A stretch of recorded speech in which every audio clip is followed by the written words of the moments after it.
Let's talk about quotes. Every writer thinks they've got quotation marks down. Double quotes are dialogue, right? End of story? Not even close. Quotation marks are sneaky. They've travelled through time, shape-shifted across continents, and sparked actual editorial wars in publishing houses. Today, we're going deep. This is your author talk on quotations. I'm MT Lynx, author, punctuation nerd, and your host for this deep dive journey into the quotation mark. Let's pull this little hook of ink apart and see what secrets fall out. Origin story: the birth of the mark. Quotation marks began not as marks at all, but as annotations, marginal notes, a way to show that a line was worth repeating. In ancient manuscripts, scribes would sometimes draw a little arrow or sometimes a pair of commas in the margins. By the 16th century, printers had formalized this into inline commas called guillemets in French. Think like this. These evolved into our familiar 66 and 99 curl quotes, though not everyone agreed on the direction, or even the mark. Double versus single, the international quote wars. British English uses single quotes as standard, like this. American English, double quotes, like this. But flip open an Australian paper and you'll find both in the same article. Why? It's about tradition, printing preferences, and typesetting legacies. And don't even get me started on the Germans who quote like this. Or the Swiss, who go with... And the takeaway? Quotation marks, they're cultural. Punctuation placement, inside or outside. Here's where writers often mess up. In American English, periods and commas go inside the quotation marks. Like this. British English? Well, we follow logic. Punctuation goes where it belongs. If it's part of the quote, it stays inside. Otherwise, it goes outside.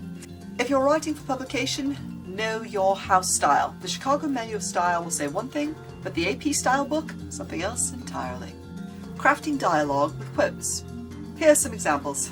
Forgetting closing marks, this leaves readers dangling. Using incorrect punctuation after dialogue tags, I'm going, he said, not I'm going, he said.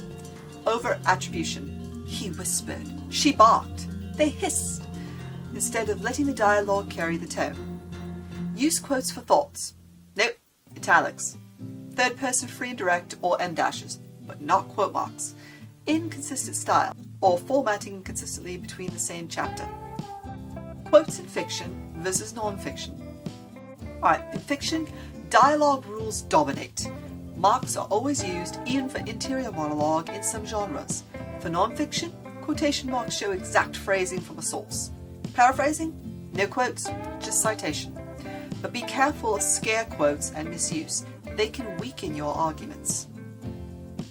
Quotation marks in non-fiction carry weight. You're vouching for those words, so get them right. Style Guide Showdown. CMOS versus AP versus MLA. Alright, let's talk about the quote rules per house. The Chicago Manual of Style. Always use commas and periods inside and prefer double quotes. For APLA and MLA, also prefer double quotes, but have unique rules for block quotes and citations. Now, the AP style is designed for journalism, short, snappy, and follows American standards. Each style has its quirks. Learn which one your publisher, journal, or editor expects. Weird uses and modern trends. Alright, let's talk about scare quotes. They imply irony or doubt. For example, experts say. There's also air quotes. They were popularized in the 80s, and now they are cringeworthy in serious writing. Let's be cringe. Then you've got smart quotes versus straight quotes. Don't come for me. I didn't describe as that. That is the nomenclature. And this describes typography in digital spaces. You've got social media trends for using quote marks to evoke snark or emphasis. They're also the punctuation of sarcasm. Sure, Jan.